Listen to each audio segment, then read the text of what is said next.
I'm Deneb Puchalski. I work with Lie-Nielsen Toolworks. I've traveled all over doing trade shows and work at the shop. So come see us when you can.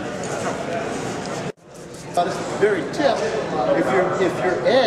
if the two surfaces aren't polished to the same level, you don't have a truly clean edge. They both sides have to be to the same level of polish.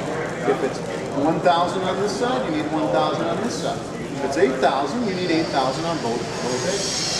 So what the ruler trick does is, as long as you have a flat surface with no scratches running out of the cutting edge, which typically is 10 or 15 minutes at the most on almost any blade, then you get your high level of polish right at the tip of the blade. And all you do is take a thin metal ruler, about 20 thousandths or less, put it on one side of the stone, and then work off the opposite side, and it puts a very subtle backbend. So you can't do it on chisels, but you can do it on any of your plane irons, and it doesn't change the geometry of the cut to affect how the tool performs later on.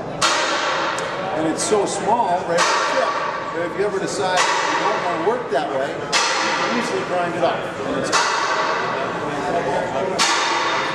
I'll show you. Look at this edge. See how you got a sort of a dull polish here from the 1,000 grit? You look at the back here, you can see that real bright shine. When I'm done on the 8,000 right now, you're going to have that polish right at the tip. Then I want to be able to maintain that level of polish on the back of the blade, and typically you've spent the time to flatten the back, polish the back to a mirror shine. And then every time you sharpen, the last step is to hit the back and just make sure you're maintaining that level of polish.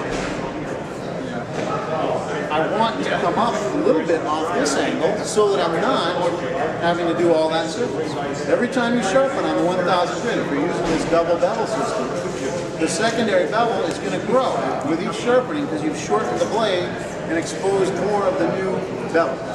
So to eliminate the time factor, I'm going to come up an extra 2 degrees so that I'm just working the tip of the blade. I've come up with this little setup of stops so that I don't have to guess at it. It's quick. I've got an 1/8" shim that I put in off the stop that I worked off of to give me the 1,000 grit projection. Now I'm about 2 degrees steeper at the angle, and if I want to rehome later, I just drop the shim in and go there. If I want to go to the 8,000 grit stone for roughing, I go back to my stop point. So you use an 1/8" for the shim? Yes. Now, one thing to keep in mind there is, at this projection distance, an 1/8 of an inch is about 2 degrees difference. At a tighter projection, it's a greater differential, so it's about 5 degrees difference. So if I've got a 45-degree base angle here, I'm probably working at 50 degrees when I put the little shim in there. So you could have multiple shims that keep it at 2 degrees. I really don't care. What I want is a differential.